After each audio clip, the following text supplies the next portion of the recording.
Hello, I'm Sally Pointer. I've recently bought my little niece a weaving kit. Now these are very cheaply bought online. I'll put a picture of what the listing looks like in a minute. Any search on Amazon or eBay will bring these up for not a huge amount of money. The downside is they don't come with a lot of instructions. So I thought I'd set this up, try it out, make sure it works, and see if I can help the rest of you who bought one of these out with a little bit more information on getting the best out of them.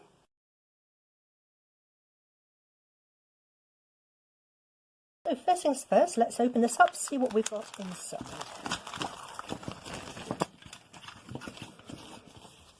Okay, so the instructions, as far as they go, well, that's fine. I mean, they do give you some information, but of course, a little girl who's been brought up speaking mostly a mixture of Welsh and English isn't going to be able to read this. So I think we can definitely build on this. And the first thing that we need to do is put the loom together. Okay, so separating out the bits that are clearly for doing the weaving with, and the bits that are shuttles. And this, I think, is essentially our heddling device. We should be left with some bits that make up a basic frame. So far, so good. Okay, so these are the side pieces. And these are the tops and bottoms. Now I'm going to rearrange the camera in a second, but I think we can do this first bit quite straightforwardly. I believe these just fit together like this.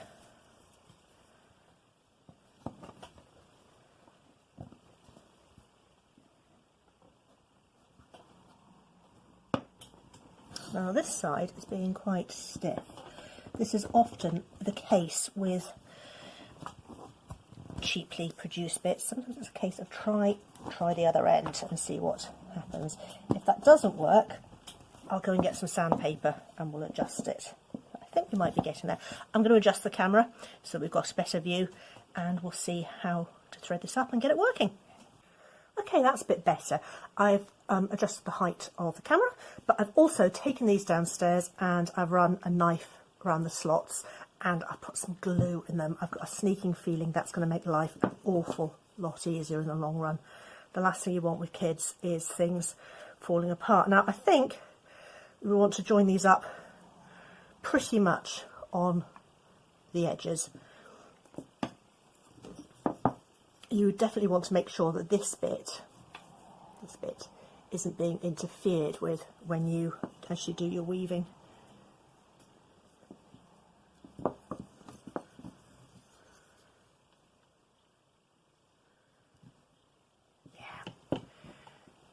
They just need the littlest bit of adjustment to make them go together nicely, and particularly with things for kids, you don't want them falling to pieces as they actually work on them. So we've got our basic loom set up. Move the glue, don't need that in the way. We'll let that dry for a couple of minutes while I work out what the next bit of our instructions say. That's better. We're glued into place now. That's going to be a lot more secure for small hands. Now the kit does come with a thread for warping and thread for weaving. I don't want to interrupt those. I'm going to save those for Alia to do hers. So for my practice run, I've got some thin cotton. Now this actually is a weaver's warping cotton, but you can use pretty much anything as long as it's relatively thin and it's not too stretchy. Crochet cotton would be a good option. So all I'm going to do is I'm going to knot this around the very first notch. Doesn't have to be anything fancy, it's just to stop it slipping. So a knot round here, and then we're going to go backwards and forwards, just passing this around the top of the slots, backwards and forwards.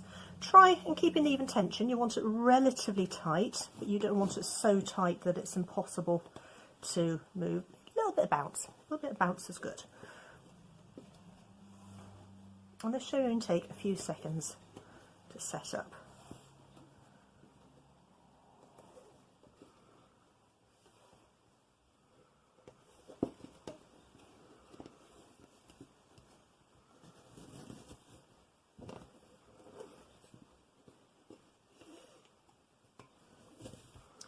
So far so good, apart from needing to adjust the framework so that it fitted.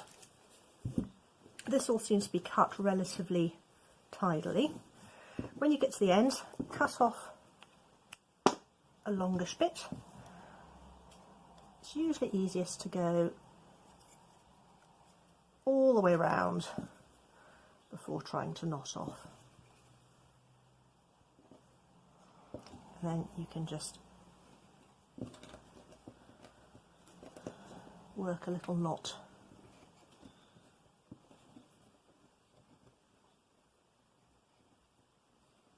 Oh, come on, butterfingers today. There we are. So, we have our warp set up. So we're nearly ready to do a test weave, but we need to look at the other things that came with the kit first. And there were 3 other pieces. So this one's a shuttle. That's relatively straightforward. All we need to do with this one is get the yarn that we're using. This is a cotton knitting yarn, but again, it doesn't really matter what.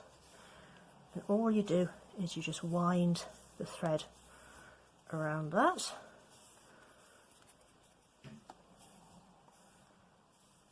You don't actually have to have a shuttle for this sort of weaving, but it does make life a little more convenient and it feels more professional, which is what you want with kids and weaving toys. You want them to feel like they've got the real thing on the go. That can just go to the side. Now we've got 2 more slightly mysterious looking pieces. This bit is to help you manage the warp threads. The idea with this is it will raise and lower a particular set of threads at a time. So I think we need to start going underneath, and then when it's turned, that's right, that's raising one set of threads, and then when you turn it, the other set of threads gets raised. That's actually quite a clever little heddling device. Let's try it out. So we're going to want to move this conveniently down to one end.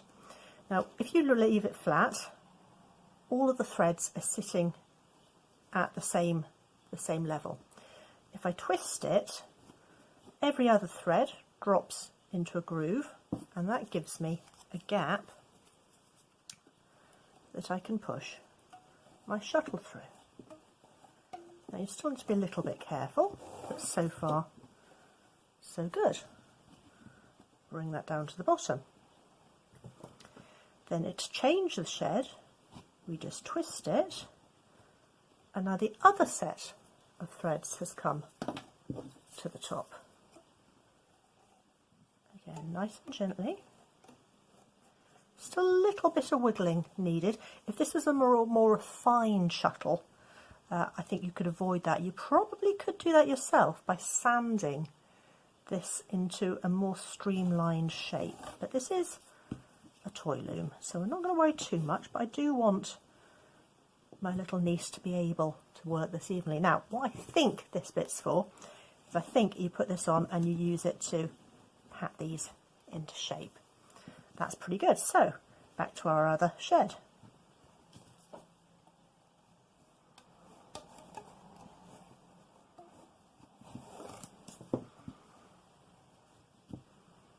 Watch out for those tail ends. Now you don't want to pull this too tight. The trick with all weaving is if I pull it really tight, can you see how that's pulling everything in out of shape? So usually when you weave, you want to leave just the tiniest little, teeny little loop right on the end. And then when we change the shed, go back the other way.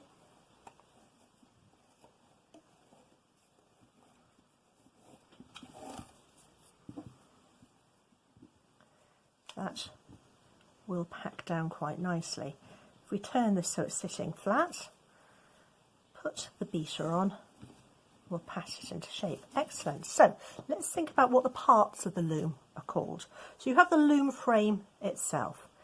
This bit is the warp, and the bit you weave with is called the weft.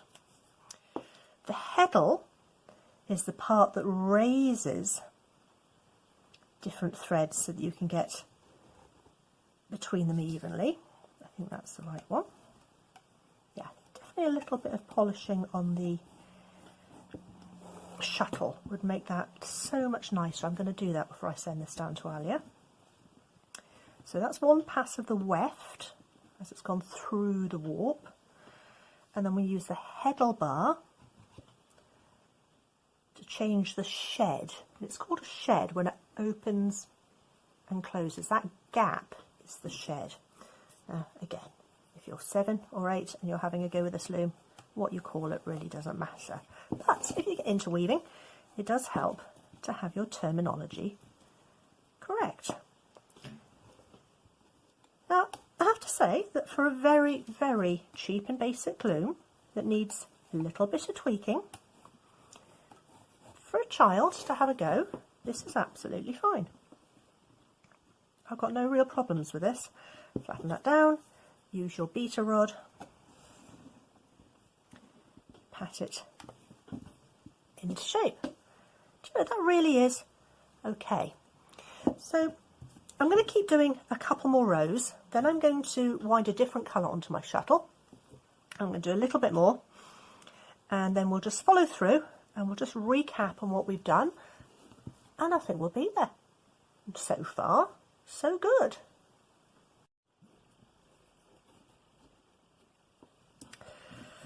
I'm just making the last couple of passes of the red before I swap colours, and I'm definitely going to adjust the shuttle, so I'm just going to show you again why.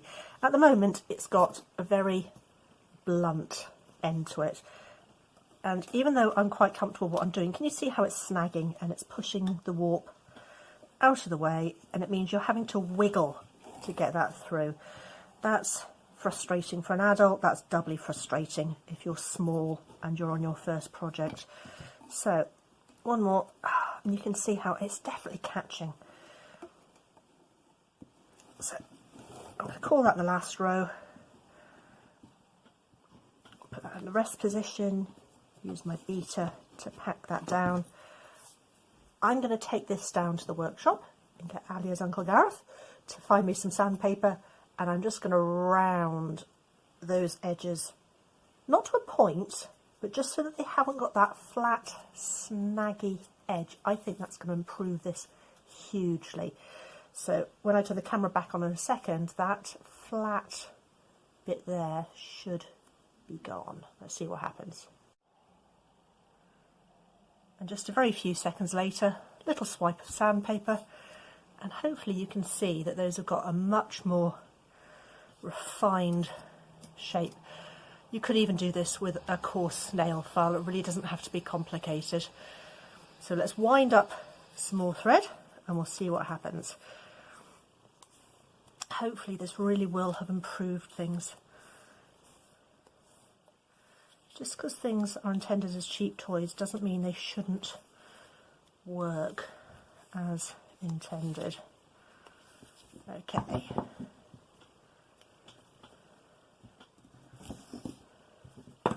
So we'd finished over on this side. Now you can knot in, but often it's easier to leave a bit and at the end use a darning needle and wiggle it into the sides.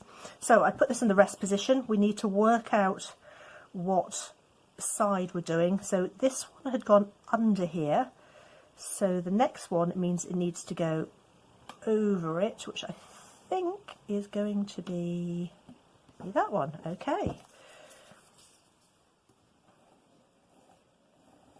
Well, that's easier, isn't it? That was definitely a good call. So again, leave a little end, makes it easier to weave in the ends later. Oh look, I missed one. If you miss a bit at the start, it's often easier just to pull it out and start again. This is really quite a good little heddling device, but it's still overall pretty basic. But I think for most kids with a bit of creativity, and that's all of them really, isn't it?